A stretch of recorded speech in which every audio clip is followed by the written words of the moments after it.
driving force behind this, or what they're saying the driving force behind this? What prompted it or the WA would be prepared for this? The point that Tony made was that there's a number of reports that are heading towards or pointing towards the need to have reform of drought policy. That's been on the table for some time. I think it has a lot of latent support through the farming community, certainly in Western Australia.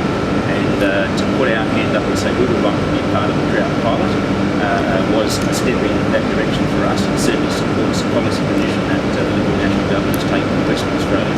I think to have a pilot does a couple of things. It puts on the table where we might be headed. It also gives a chance for the farming community to respond to some of the detail around that, to see in fact whether some of the things that we are putting in place are in fact the right measures. So I think we get feedback on that will be very important to us.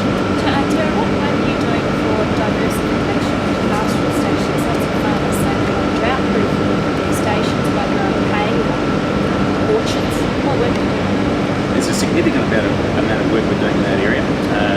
As a product of the Southern Rangelands Review, which Willie Duncan reported to me not that long ago, we've already responded with a significant announcement around dogs, which was a big issue out there.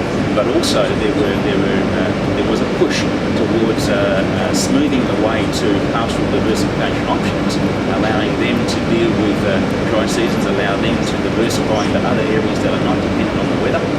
That's a step that we are progressing, particularly with Minister Grills. In fact, I've got a meeting with Minister Grills today on exactly that issue as to how we can progress that in a very timely manner.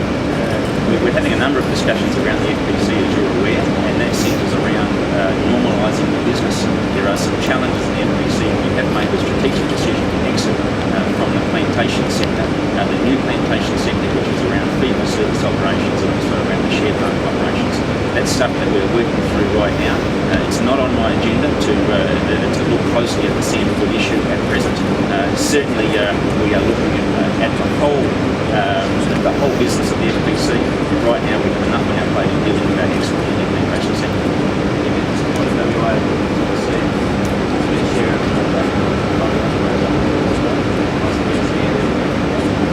I think that's a sign of the resilience we already have in Western Australia around EC. Yes, there is a level of commentary out of the farming community that suggests a lot of those resources go to the East Coast. And I think that's why this pilot is such a proactive step for Western Australia, and I think nationally, in that now we have 67 shires in Western Australia that are able to access a level of resource to develop a preparedness focus to their businesses, to have a level of family and community support that they otherwise wouldn't have got.